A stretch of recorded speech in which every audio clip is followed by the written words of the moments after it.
Gracias. Muy bien, entonces continuando con nuestro evento, vamos a darle la bienvenida al doctor William Otero. El doctor Otero es expresidente de la Asociación Colombiana de Gastroenterología, es expresidente de la Asociación Colombiana de Endoscopia Digestiva y es expresidente de la Asociación Colombiana de Medicina Interna, capítulo central. El doctor nos acompañará con la conferencia Enfermedad por reflujo gastroesofágico, ayer, hoy y siempre. Bienvenido, doctor Otero.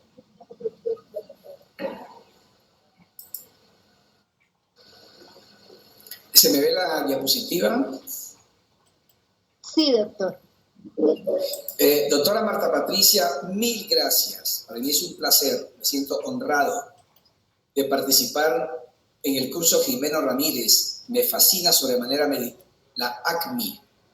Después de la conferencia de la doctora Albi Hani, solo quiero decirles que afortunadamente en Colombia a las mujeres las amamos y en Colombia las queremos. Y ya esa historia de la discriminación, creo yo, hace parte del pasado y en nuestro continente cada día ellas demuestran que el problema no es de género, el problema es de actitud.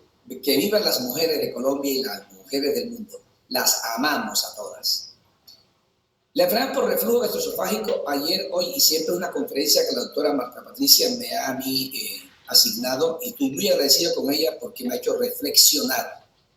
Mil gracias a la doctora Marta Patricia, mil gracias al doctor Walter Chávez, presidente de la ALMI, capítulo central, y mil gracias a los que están hoy día en esta presentación. La enfermedad por reflujo gastroesofágico, ERGE, en esta conferencia, ha sido definida como la presencia de síntomas típicos, que son agrieras o regurgitación y pirosis o ardor retroesternal, con o sin complicaciones, con o sin daño de la mucosa del esófago. Para que la enfermedad esté presente, se requiere que el paciente sienta los síntomas 2 días o más a la semana. Agrieras y pirosis ocasionales no es enfermedad, es un reflujo normal. Y los pacientes pueden tener síntomas sin patología o erosiones en el esófago y síntomas con patologías o erosiones en el esófago. Cuando no hay erosiones se llama NERD, Non-Erosive Reflux Disease, unas síntomas sin problemas en el esófago. En Estados Unidos, el 30% de la gente refiere pirosis en la última semana y la mitad de los pacientes que consumen un IBP una vez al día tienen síntomas. En Colombia, la prevalencia de reflujo en esta encuesta probabilística nacional es 12%. En el pasado, se consideraba que esta importante enfermedad se debía a una hipotonía del esfínter esofágico inferior. Se debía a la hernia hiatal.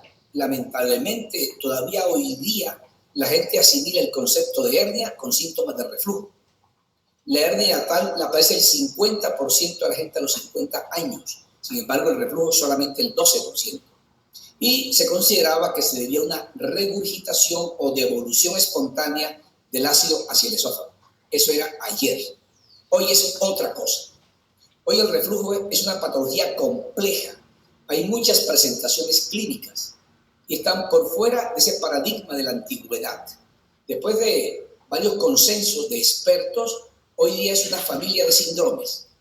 Y los fenotipos empiezan por aquí. Con la endoscopia digestiva, 70% tienen el esófago totalmente sano. Tienen erosiones en el esófago el 30% y el 5% tendrán esófago de Barrett. Y esto está determinado por algo fundamentalmente genético, relacionado con el género, relacionado con la raza, etc. No todo el mundo llega a Barrett. Y más profundamente analizados los pacientes, estos fenotipos están relacionados con que exista o no nada en el esófago, que lo que se refluye sea ácido, débilmente ácido, que haya bilis, que haya una alteración motora del esófago, que haya factores no esofágicos. Y ustedes pueden ver que hay múltiples tipos de pacientes con múltiples alteraciones que podrían estar presentes. En una palabra, el reflujo va mucho más allá que las agriegas. En el pasado el diagnóstico se hacía así: unas vías digestivas altas, que se veía el reflujo o el paciente de pies, o el reflujo en el paciente acostado o supino, y la esofagitis se buscaba en el esofagograma. Hoy día eso ya no va. Y la hernia natal casi que era patognomónico de reflujo. No va ahí. El diagnóstico hoy es totalmente distinto. Cuando hay pirosis, que es el síntoma cardinal de la RG, que es un ardor retroesternal, no hay duda de que existe enfermedad por reflujo. Cuando está la pirosis y en la endoscopia hay esofagitis erosiva C o D de los ángeles. O hay estenosis, o hay esófago de Barrett superior a 1 centímetro, o por supuesto, hay una prueba como la imperanciometría, pH-metría, que dé el reflujo evidenciado ahí en el paciente con endoscopia negativa. La esofagitis grado A y B no se considera totalmente diagnóstico de la enfermedad por reflujo gastroesofágico. Pero si la endoscopia es negativa y hay síntomas de reflujo, existen unas entidades que no son reflujo, aunque sea pirosis y agrieras. Y puede haber pirosis funcional o hipersensibilidad al reflujo. Dicho brevemente, hay gente con esófago hipersensible en el cual el esófago responde con dolor, ardor, y no hay absolutamente nada macroscópico evidente ahí. Esto recientemente ha sido explicado de manera magistral por el consenso de Roma 4. Lo que está aquí en amarillo es lo que está explicando la sintomatología del paciente y es el ácido clorhídrico. Y se ve como la esofagitis erosiva es fundamentalmente ácido. Cuando el esófago es normal, la mitad casi de los pacientes no tienen reflujo por el ácido. Y hay un grupo de gente que tiene trastornos funcionales, o como se llaman hoy día, trastornos de la interacción del eje intestino-cerebro, en el cual se hace una imperanciometría, pH-metría, y es negativa para reflujo. Sin embargo, un parámetro que es la asociación de síntomas, es decir, un reflujo ácido normal, la gente lo siente como anormal, con ardor, y otros como la pirosis funcional, en la cual es totalmente negativa la imperanciometría y el individuo sigue sintiendo las agrieras y el ardor. Pero quiero llamar la atención fundamentalmente en este pedazo, y es que un grupo de pacientes, no obstante que tienen reflujo verídico y tienen erosión en el esófago, en ellos se superpone un trastorno funcional, y esta pequeña superposición tiene un impacto en la práctica clínica diaria. Esta es la interacción anormal del intestino-cerebro, el eje intestino-cerebro, y la gente siente esos síntomas en el esófago. La pirosis es un síntoma cuya sensibilidad para el reflujo es 60%. Tiene un mensaje. Hay gente con reflujo severo y no tiene pirosis. Y la regurgitación tiene sensibilidad del 29%. Lo que se persigue de un ensayo clínico es fundamentalmente que desaparezca la pirosis, no así la regurgitación. Y la ERGE es una enfermedad. El mensaje que traigo en este instante, en esta presentación, es esto: que no siempre que hay pirosis y regurgitación hay reflujo. Hay un gran error en la práctica diaria. Hay otras enfermedades que dan agrieras y dan pirosis. Por ejemplo, puede haber esofagitis eosinofílica, infecciones virales, esofagitis por píldoras, por pastillas, trastornos motores del esófago como la acalasia, el espasmo esofágico, esófago de Jack Hammer, aperistasis del esófago, y este par de entidades finales que es la pirosis funcional. Lo peor que le puede pasar a un paciente refractario al IVP es que lo operen y tenga pirosis funcional. Sería catastrófico. Con base en estos síntomas típicos, que tradicionalmente, clásicamente, la gente quiere suprimir más y más el ácido clorhídrico. Y eso es un gran error. El tratamiento de ayer era así. El paciente salía con unas recomendaciones sobre las medidas generales: comer poquito y cada rato, no gaseosas, no jugos ácidos, no cítricos, no Coca-Cola, elevar la cabecera de la cama, no condimentos, no panes, no chocolate, no café. acostarse del lado izquierdo para que no se raje el esfínter esofágico inferior. Se necesitaría que un paciente lo acuesten y lo amarren ahí del lado izquierdo. Bueno, haría úlceras de decúbito con seguridad durante la noche y algo, mandarlo a la nutricionista para manejar el reflujo. Eso es imposible de seguir. Y los medicamentos eran estos: hidróxido de aluminio, hidróxido de magnesio, aquí es un OH, bicarbonato de sodio, simetilina, ranitidina, sucralfate, metoclopramida, y con frecuencia esto estaba combinado. Y el paciente que no respondía a lo anterior iba a cirugía. Yo creo que hoy día debo pedir perdón por lo que había pasado en el pasado. Esto ya no va, ya no es así. Nuestro grupo ha hecho esta revisión sistemática con respecto a las medidas generales y hemos concluido en esta importante sistemática review que hay evidencia insuficiente para hacer recomendaciones de las medidas generales y se requieren mejores estudios. Con respecto a elevar la cabecera a la cama, en nuestro grupo hemos hecho este importante trabajo que es un ensayo clínico crossover y hemos encontrado que es cierto que elevar las patas de la cabecera a la cama puede aliviar los síntomas del reflujo, pero encontramos que en el 54% de los pacientes había efectos adversos por subir las patas de la cabecera de la cama. Había alteraciones de la columna lumbar, de la columna cervical, había trombosis venosa y en un estudio posterior que va a salir, el cónyuge del que no está enfermo tiene alteración severa de la calidad de vida. Por eso no recomendamos hoy día subir las patas de la cabecera de la cama. El tratamiento hoy ha cambiado. De las medidas generales o evidencia científica de que funcionan muy bien son las siguientes y lo que seguimos en la Universidad Nacional de Colombia. Bajar de peso si el IMC es mayor de 25. No fumar. No acostarse hasta que transcurran 2 o 3 horas después de comer. Esto ya no lo prohibimos. Ya no lo prohibimos. Y los medicamentos a nivel mundial están dirigidos a que el pH del estómago suba por encima de 4. Y esto se logra fundamentalmente con los inhibidores de bomba de protones. Con respecto al índice de masa corporal, este es el primer estudio, creo yo, que demuestra de manera fehaciente una correlación prácticamente lineal. Se ve una concordancia perfecta. En la medida en que aumenta el índice de masa corporal en la abscisa, se ve cómo aparece el riesgo de padecer enfermedad por reflujo gastroesofágico. Aquí, en este curso, estamos insistiendo desde hace varios años en que la obesidad hay que desterrarla a como dé lugar. Es algo absolutamente grave y serio. Y se ha encontrado que la obesidad central se asocia con síntomas de reflujo con un riesgo de 1.73, 73% más que el que no tiene obesidad, más esofagitis, más esófago de Barrett y más cáncer. Y recientemente, esta semana, se ha publicado este interesante estudio que es sorprendente. La obesidad per se, si tiene o no reflujo, no importa. Tiene una alteración severa del diámetro del espacio intercelular del epitelio esofágico. Dicho sencillamente, aumenta el riesgo de lesiones por debilitamiento de mecanismos de defensa de la mucosa esofágica. Aquí se ve cómo obesidad positivo tiene más riesgo que tener obesidad negativa. Y la unión intercelular, los desmosomas, la densidad de desmosomas que hay en el paciente que tiene obesidad es menor que en el que no tiene obesidad.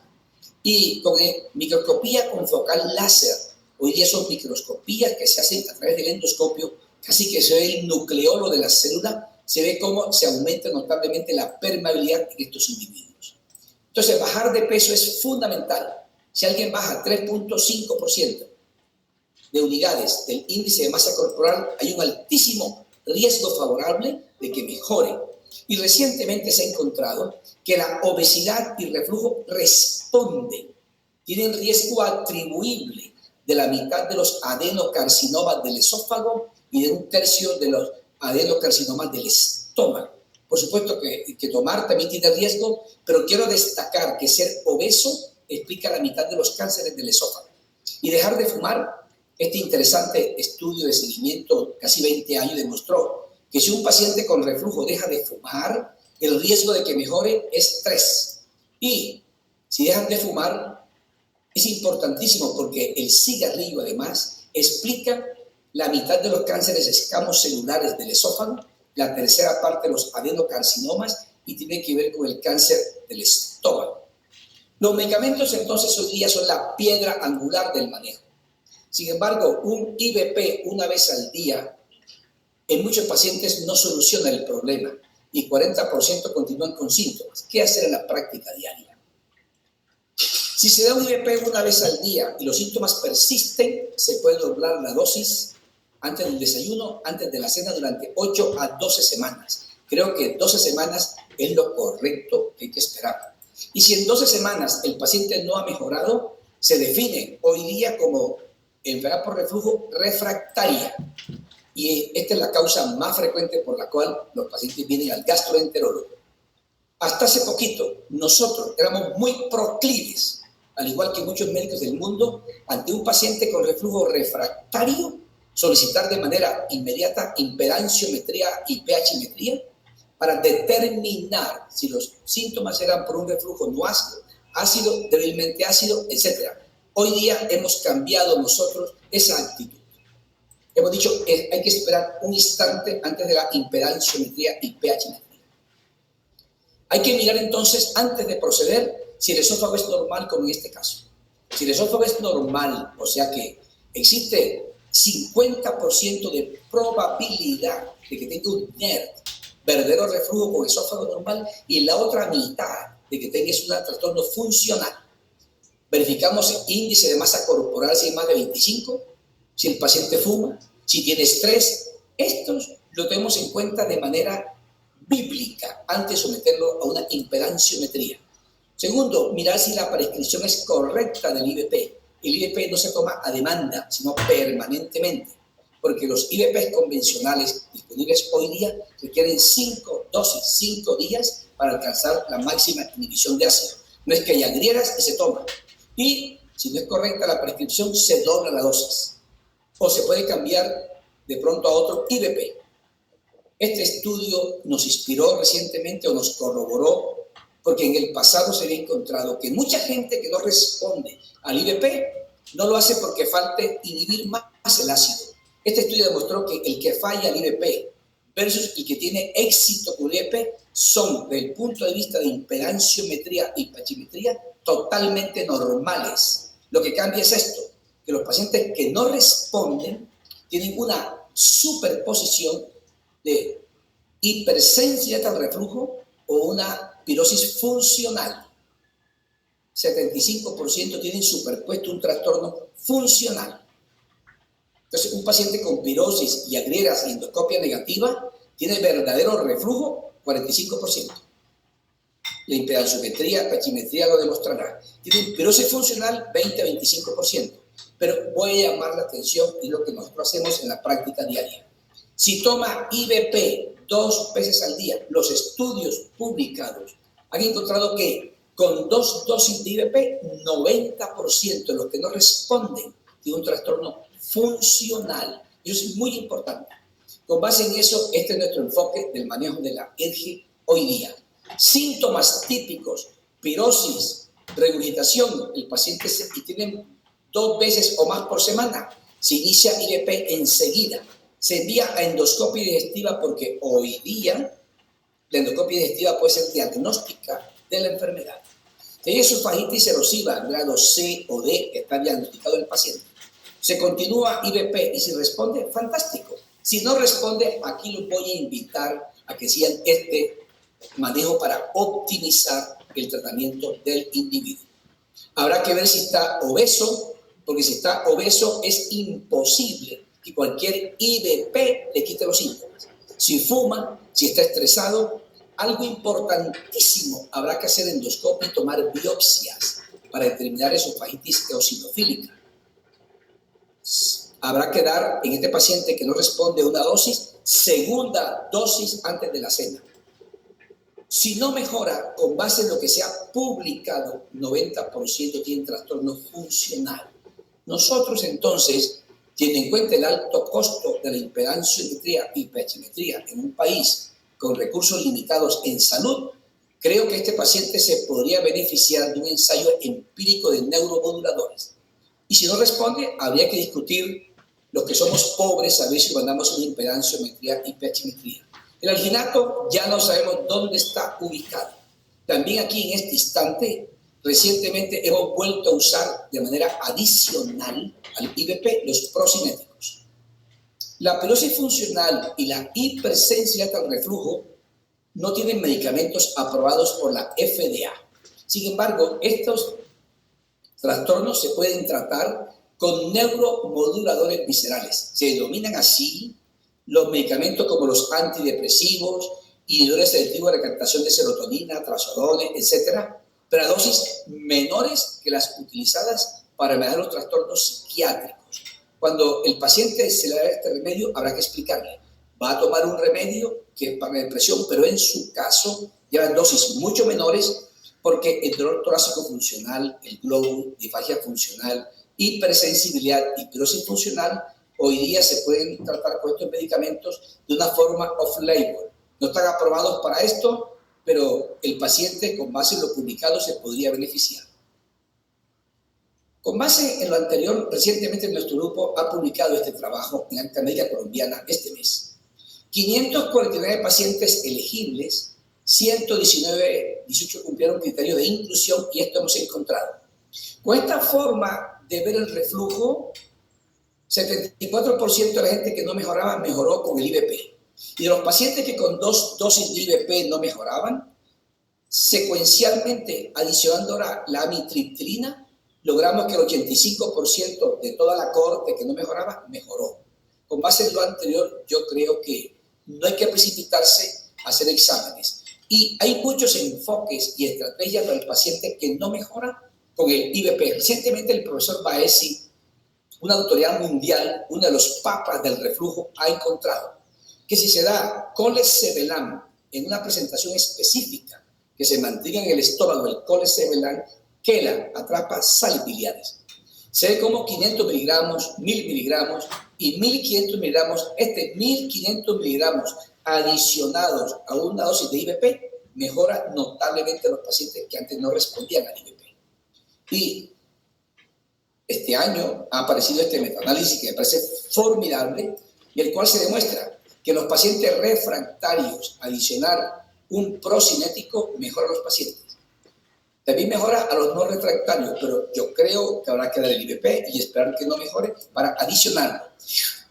Y esto se mantiene cierto en Occidente y en los países de Asia. Es más fuerte la mejoría en Occidente.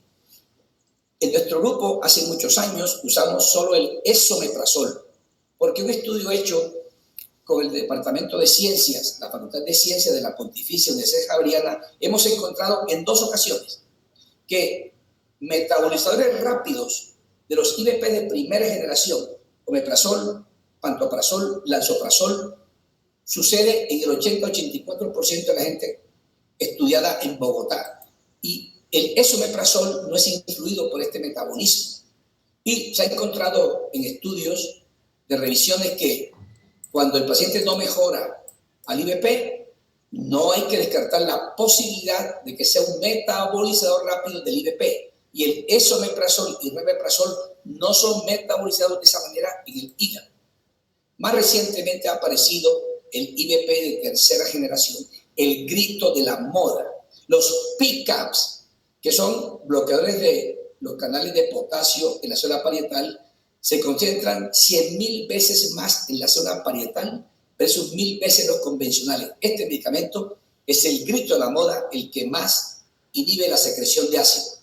Está comercializado en Japón, Filipinas, Singapur, el vonoprazan y el tegoprazan en Corea del Sur. Este año, en Europa y Estados Unidos, han empezado los estudios con estos medicamentos. En todos los estudios, de manera global, han sido estos nuevos medicamentos superiores a los IVP. Sin embargo, recientemente se ha comparado con el esomeprazol. Y voy a decirlo, el vonoprazan en este estudio fue similar al esomeprazol con base en cuestionario GERQ y también fue similar en los síntomas globales y fue similar en pirosis y rehabilitación para aliviarlos. Habrá que esperar que estén en Colombia, pero puedo decir que lo que se ha publicado el grito de la moda puede ser similar al esomeprazol. Los pacientes que no mejoran también han sido sometidos a diversos tratamientos endoscópicos. Voy a decir una palabra que es nuestra percepción del tema. Desde cuando yo estudiaba gastroenterología, se están empezando a usar los tratamientos endoscópicos. Hay múltiples tratamientos endoscópicos. Me interesa muchísimo el Stretta. Ha sido aprobado por la FDA y ha sido muy popular últimamente. Y ahora mostraré la evidencia que hay sobre su eficacia.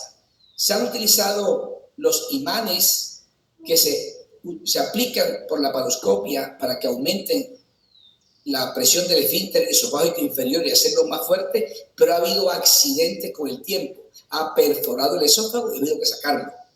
Y con respecto al Stretta, que es muy popular, fue aprobado hace muchos años, 2 décadas, más de 25.000 procedimientos. Y este metaanálisis hecho recientemente, el profesor Joel Richard, otro de los papas de la esofagología, encontró que el Stretta comparado con el procedimiento fingido, el pH menor de 4 fue similar.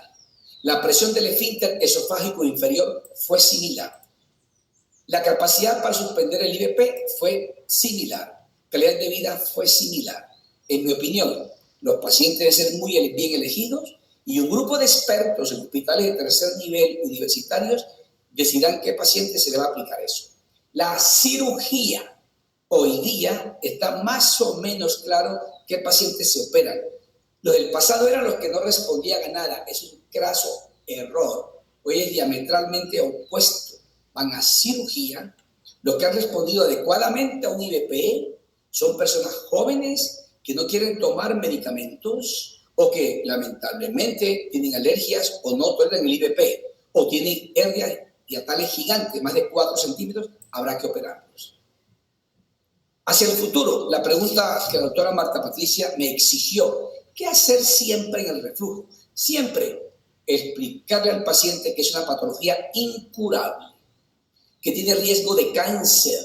El riesgo que erróneamente le atribuyen al IVP crónicamente, que prácticamente no existe, es menor que el riesgo de cáncer del esófago por el reflujo, que siempre habrá que bajar de peso, no podrá fumar, va a controlar el estrés y por lo menos hoy, en el 2021, estamos convencidos que inhibir el ácido clorhídrico para que el pH que suba al esófago sea menor de 4, esto hace el tratamiento, que el pH sea mayor de 4, no tenga síntomas. Puedo usar IVP de primera, segunda o tercera generación, pero yo no estoy seguro que este será el remedio de siempre. Yo no sé si en 20 años alguien que dicte esta conferencia se burlará de nosotros y pedirá perdón por haber utilizado inhibidores de bomba de protones que van a bloquear la secreción de ácido en el estómago. Por lo menos yo respondo por lo que hoy día muestra la evidencia científica. Los mensajes para la casa que quiero de mi conferencia son estos. La alergia es una condición muy prevalente. Con síntomas típicos, iniciar IVP media hora antes del desayuno. Si no mejora, una segunda dosis antes de la cena. Las medidas generales que clásicamente se usan no tienen evidencia. 90% de la gente que toma 2 IVPs al día tiene un trastorno funcional agregado. De ahí en adelante ya depende de cada sitio y la experiencia que tengan. Nosotros, en esos pacientes, antes de pedir la impedanciometría, pHmetría, hoy día estamos usando neuromoduladores viscerales. Si no responde, miramos este remedio. La pirosis y la regurgitación no es siempre y solamente IVP. Siempre, por siempre, bajar de peso, no fumar y quitar el estrés. Queridos amigos, gracias, muy amables, son ustedes muy queridos.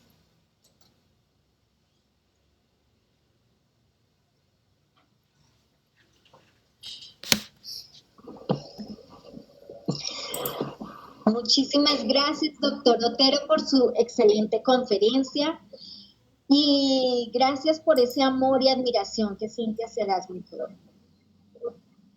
Voy con una pregunta y es, históricamente esta enfermedad de reflujo gastroesofágico es pandémica y ha ido transformándose a través del tiempo. ¿Cuándo definir que ya no va más el tratamiento y hay que intervenir. ¿Cuál sería como ese momento clave para decidir la intervención? Gracias por la pregunta, magnífica pregunta. Esta enfermedad es similar a la hipertensión arterial. Lo que uno puede negociar con el paciente de la siguiente manera. Si el paciente está libre de síntomas después de 2 meses, uno puede dividirlo a un día sí y un día no. Si el paciente se mantiene sin síntomas, maravilloso. Si el paciente el día que no lo toma, hay que darlo permanentemente. Cuando hay esófago de Barrett, que es una complicación temida porque 0.4% hacen cáncer al año, que no es mucho, pero es más que la población general. El esófago de Barrett es asintomático. Es un paciente con esófago de Barrett, así no tenga síntomas, es IVP 2 veces al día hasta el último, porque es la única estrategia que médicamente puede disminuir el riesgo de que se transforme a algo maligno. O también se ha encontrado que pacientes que toman aspirina para problemas cardiovasculares más el IVP, se puede ver el riesgo de tumor en esófago de Barrett. Su pregunta específica. Se puede entonces negociar que un día sí y un día no. Si el que no lo toma le dan siempre hay que seguirlo tomando. Y el riesgo, por ejemplo, de complicaciones asociadas al medicamento, han hablado del riesgo del uso de los inhibidores de la bomba de protones y deterioro de la función renal. ¿Qué opinión le merece? Bueno, excelente. Gracias. Los IVP han sido catalogados como de producir patologías temidas: Alzheimer, infarto, cáncer, impotencia y nefritis intersticial que puede llevar a insuficiencia renal. Con respecto a la nefritis intersticial, los pacientes tienen un efecto idiosincrático, es un efecto de clase. Me explico, la molécula de IVP per se no lesiona allá el glomérulo ni el túbulo renal. Si un paciente tiene insuficiencia renal crónica y el individuo va al IVP, habría que sentarse claramente si realmente lo necesita. Quiero contarle, doctora Patricia, que 60-70% de las prescripciones de IVP en la práctica diaria son innecesarias. Entonces, el paciente con falla renal crónica específicamente que esté presente, en ese paciente, aunque uno no tenga la evidencia de que él la pueda aumentar, con base en que es nefritis intersticial, etcétera, uno tendrá que bajar la dosis o quitarla, a menos que sea absolutamente imprescindible. De efectos adversos no se ha demostrado todavía. Es una asociación, pero no causalidad. La única patología, me encanta su pregunta, que ha demostrado que sí existe un riesgo que es idiosincrático, un caso en 10.000 pacientes año, es la nefritis intersticial. Muchísimas gracias, doctor Otero. Creo que tenemos el problema de venta libre de estos medicamentos que nos dificulta como la actividad médica y pues muchos pacientes pueden tener un mayor riesgo, pero en general cuando está indicado se debe dar. Y pues excelente presentación. Nada más, doctor, que lo volvamos a tener en nuestros próximos eventos y muchísimas gracias por su presentación. Fue un placer. Muchas gracias.